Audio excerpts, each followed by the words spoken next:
Well, hi everyone. Welcome to our Wednesday encouragement. When can the command to honor your father mean disobeying him? Think about that, and we'll come back to it in just a moment. But I want to take you a moment to tell you about something that's going on at Cherry Avenue that's really exciting for our ladies. Ladies, on March 25th, we have a special event for you called His Divine Design. It's going to be a great time. There's brunch, an inspiring message on God's design for your life, and a professionally guided paint event of the Blue Ridge Mountains. The cost for it is $25 and includes your brunch as well as your paint supplies.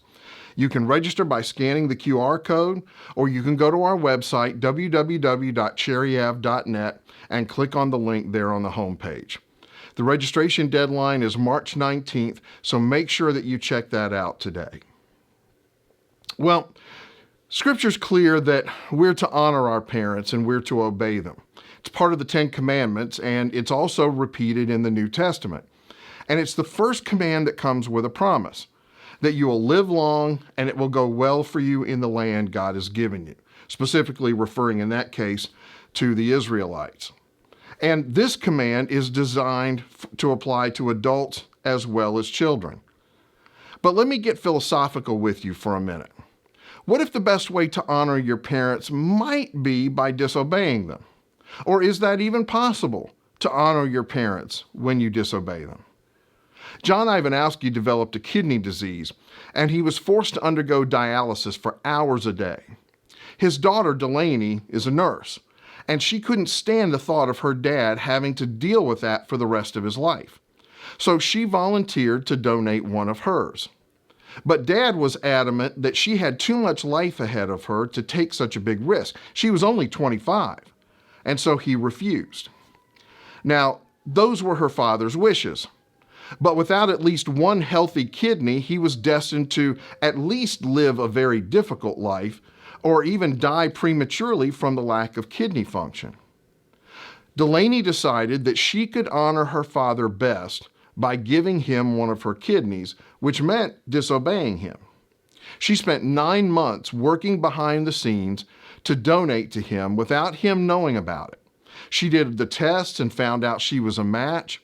And when all of the hoops that they forced her to jump through had been jumped through, the doctors let John know that an anonymous donor had made a kidney available for him. He was stunned because that just doesn't happen, but he was grateful. After the surgery, which was successful by the way, Delaney came into his room and let him know that she was the anonymous donor. Here's a picture of them together. And if you watch the video I've linked to, well, let's just say you need to be warned that the room can get really dusty and bother your eyes when you watch it. Just saying. Now, if you're a parent, you understand the range of emotions that he's going through in that moment, right? There's joy at having a new kidney and the freedom that that brings, knowing that your health is going to be so much better. But there's also fear for your little girl who now has a lot less margin for error in her own health. And all of that's mixed up with a little bit of, I'm your dad and I told you not to do that. And I get that. I get the idea of honoring your parents. And I believe most of the time honoring them means obeying them. But Jesus gave us a directive that on rare occasions trumps that.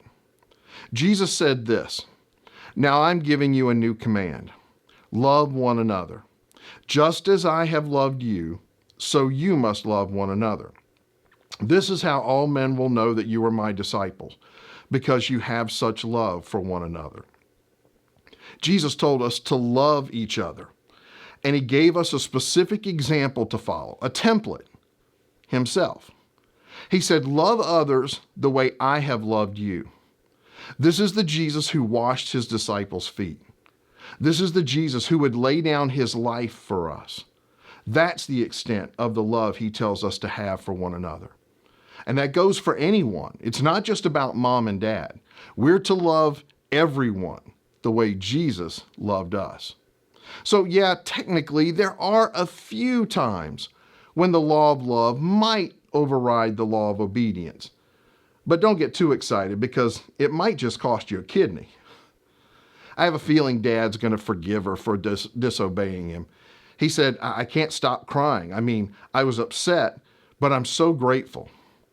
But you know, as a parent of two who's had his great nieces over this past weekend, and as a former child myself, honestly, when do kids ever listen?